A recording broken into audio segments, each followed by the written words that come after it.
This letter was addressed to Senator Chuck Grassley, Congressman Jim Jordan, and Chief Justice John Roberts. It was written on March 27, 2025. Dear Honorable Senator, Congressman, and Chief Justice Roberts, I write to you today with a deepening concern for the future of our republic. History has long warned us of the fragility of our God-given liberty.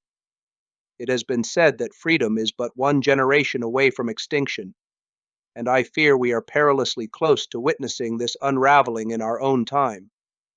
Some in Washington, D.C., seemingly motivated by personal power rather than the selfless commitment our founders embodied, appear willing to burn our nation to the ground in their quest to rule over the ashes.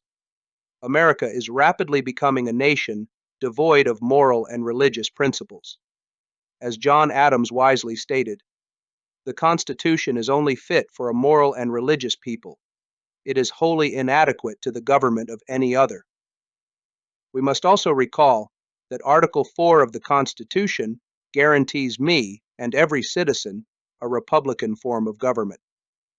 Two core principles of a republic are that ultimate authority resides with the people, and that every compound republic, as James Madison described it in Federalist No. 51, must be fairly represented. The current practice of district court judges issuing rulings that affect the nation as a whole violates these principles and undermines the constitutional rights of citizens outside their jurisdiction. What we are witnessing is a constitutional crisis, one that has been exacerbated by political activist federal judges and a steady erosion of the very principles upon which our nation was founded. Several U.S. Supreme Court justices have expressed skepticism about the authority of district court judges to issue nationwide injunctions, orders halting the enforcement of federal policies across the entire country.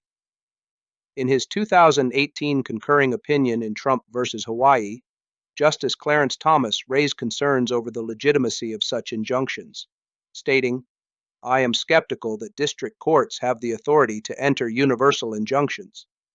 No persuasive defense has yet been offered for the practice."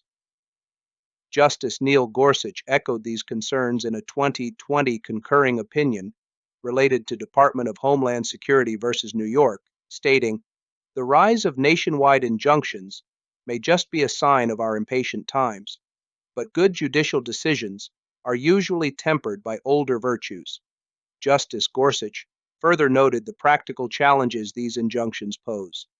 There are currently more than 1,000 active and senior district court judges sitting across 94 judicial districts. It just can't be right that one district judge can stop a nationwide policy in its tracks and leave it stopped for the years that it takes to go through the normal process. Even Justice Elena Kagan has expressed reservations about the power of district court judges to issue nationwide injunctions. In a 2022 interview at Northwestern Law School, she remarked, "You look at something like that and you think, that can't be right.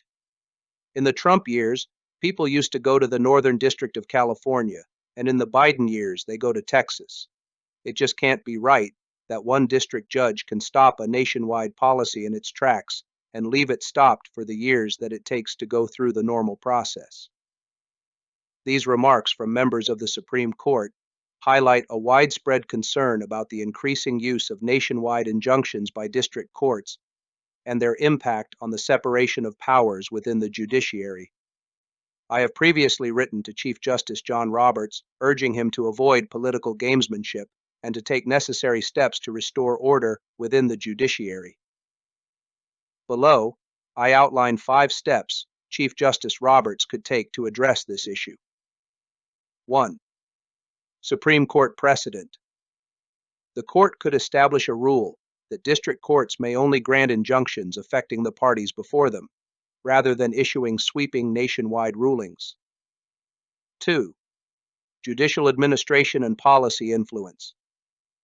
As head of the Judicial Conference of the United States, Roberts could promote policy changes to limit nationwide injunctions at the district court level.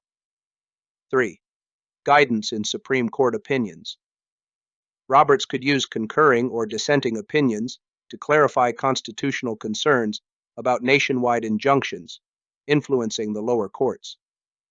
4. Calling for congressional action. Although Roberts cannot legislate, he could publicly advocate for legislation that restricts district courts' ability to issue nationwide injunctions. 5.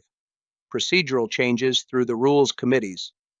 Roberts could encourage changes to the federal rules of civil procedure to limit district courts' authority to issue nationwide injunctions. Historically, Chief Justices have used their administrative powers to curb judicial overreach.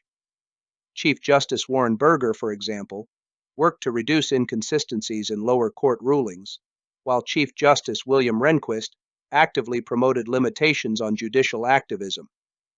Chief Justice Roberts has expressed concern over the rise of nationwide injunctions, yet he has yet to take direct action.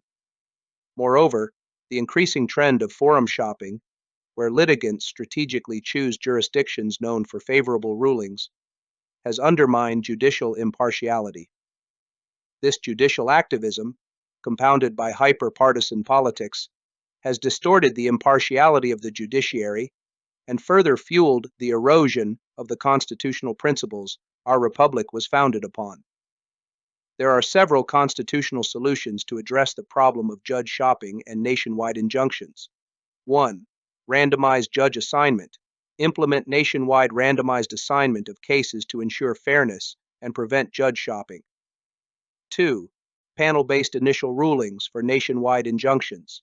Require that nationwide injunctions be issued only by a 3-judge panel to prevent bias and undue influence. 3.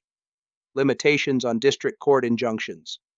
Congress could pass legislation limiting district court rulings to their geographic jurisdiction.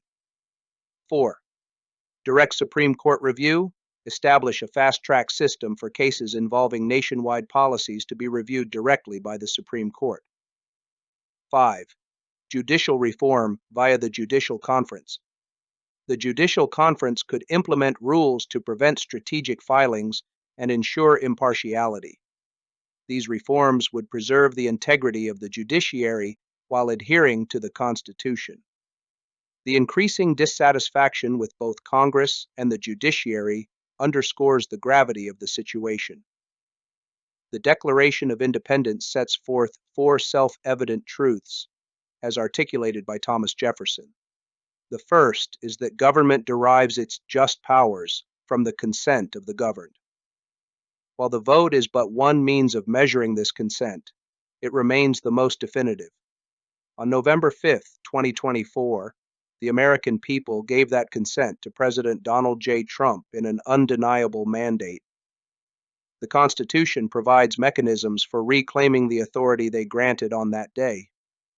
The second truth is that government exists solely to secure these rights: life, liberty, and the pursuit of happiness. However, it has become increasingly clear that the judiciary has abandoned this duty in favor of political activism, disregarding the fundamental principle of justice for all. The blatant lawfare of the past year has only reinforced the people's resolve, leading them to issue a decisive mandate for President Trump. Yet, in their pursuit of partisan objectives, the judiciary has developed tunnel vision, failing to recognize the undeniable will of we the people. This brings me to the third principle. Whenever any form of government becomes destructive of these ends, it is the right of the people to alter or abolish it. The mandate delivered on November 5, 2024, was not just an endorsement of a candidate, it was a demand for a course correction. The people have endured hardships for as long as those hardships remained bearable, but the threshold of tolerance is rapidly approaching its limit. If those in power continue to ignore this reality, they risk pushing the nation toward my fourth and final point. Liberty is fragile, and freedom is always one generation away from extinction. When oppression becomes unbearable, the people will reclaim their right to abolish the very systems to which they have long been accustomed. The choice now lies in your hands. As I stated at the outset, this generation will determine whether we continue to shape our political destiny through reflection and choice, or descend once more into the chaos of accident and force. The weight of this moment cannot be overstated. I respectfully request a response to this letter, whether from your office or a designated staff member. It is my duty as a concerned citizen to voice my opinions, for as Patrick Henry once said, should I keep back my opinions at such a time, through fear of giving offense, I should consider myself as guilty of treason towards my country, and of an act of disloyalty toward the majesty of heaven, which I revere above all earthly kings. Sincerely, John Paul Rutan,